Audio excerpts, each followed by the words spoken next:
To talk about is really bringing together the themes that we've heard in the meeting tonight and trying to make a case for the enormity of the situation that we face and why it must follow that the tactics and strategy that we need as a movement have to be very different to things that we've done in the past.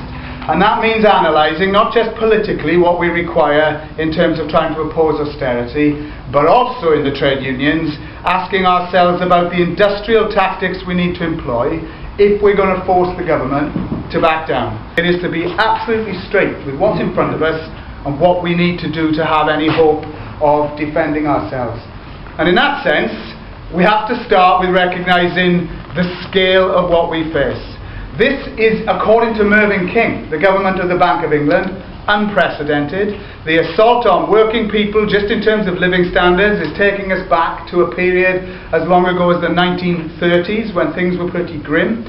Just on the question of public sector and private sector pay, most people in the public sector are 16% worse off than they were when they went to work 4 years ago. Nearly all of them will be working harder with less colleagues, having more targets to meet, and yet pay has crashed through the floor. Now in any other normal time, that in itself would be enough for us to be up in arms and fighting to increase the living standards of our members.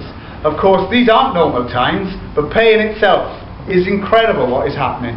Add into that the proposals the government's making for regional pay, which is designed to suppress pay levels in the poorest parts of the country, and the threat grows. For 20 or 30 years we'll be dependent. We are already the generation, the first one, in donkey's years, whose kids will be worse off than their parents. But that's just in case of what we know now. Throw into that the services that will go, the job opportunities that will go, the cuts in welfare, the inability to get educated to a standard that people need, and it's going to be desperate. And therefore, if that's the scale of the situation, I think we all have to understand it is not good enough to have the old tactics that we sometimes hear about, the odd march every now and again, the odd strike where we come back together, the odd political speech. We need a consistent policy that at its heart says we are going to resist in every single way imaginable to defeat the government, because if we don't defeat the government, we will bear the consequences for generations to come. Now, if the task is that big, if the scale of what we face is that massive, then it seems to me meetings like this and trade union meetings and campaign meetings the length and breadth of the country have to start arguing about what is it therefore that we need to do. And that is why I just want to briefly cover the lessons we need to learn from the last year. Because it strikes me that if the attack is to the extent that I've set out here, and it clearly is, then we've got to ask ourselves on our side, are we fit for battle? Have we got the ideas and the policies that are going to defend people, or do we need to sharpen up our act? Well, I think the first thing to say is that at a time of austerity, of neoliberal collaboration across the whole of Europe, we have never needed more a radical opposition who is going to stand up to the government. Let me say I think Labour is pitiful in opposition. It is the most pathetic form of opposition imaginable, which amounts to saying, with this crisis going on, we will cut less deep and less fast, and we hope that you all will enthusiastically come behind our banner. Look, the answer is, and this is why we say it, the answer to the problems we have is that there is not a single penny cut off public spending.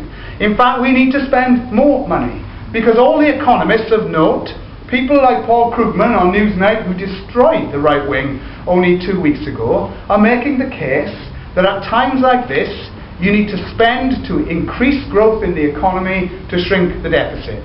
If people are out of work claiming benefits, the economy contracts. If they are in work doing something useful like building houses and schools and transport networks, not only do we all benefit, but people pay tax and insurance and the economy grows. That is why for us, the slogan "no cuts" is not just something you bandy around. It has to be at the heart of what politically we argue for, because cuts make the situation worse. And I think we have to say to those in the Labour Party, and we admire the efforts that some people are making, I really do admire the uphill task that people have, but we have to say simply this, is if we don't get this argument right, Labour will lose the next election. They will lose the next election when we need desperately to get rid of the Lib Dems and the Tories. And I'll tell you why they will lose it. Anyone who watches the TV, and they watch when the debates take place, I can tell you personally from my 2 experiences on Question Time, is that when I argue for no cuts, the Tories pile in and they say how irresponsible it is and we think money grows on trees. Labour then make an argument and the Tories then ridicule them, and they look pretty stupid by saying, your message is that your cuts are kind and compassionate and ours are nasty. And it is not an intellectual position that is sustainable. It isn't enthusing anyone. It makes the situation worse. And frankly, it means that there is a danger that when people go to the polls, they do not actually have an alternative to vote for.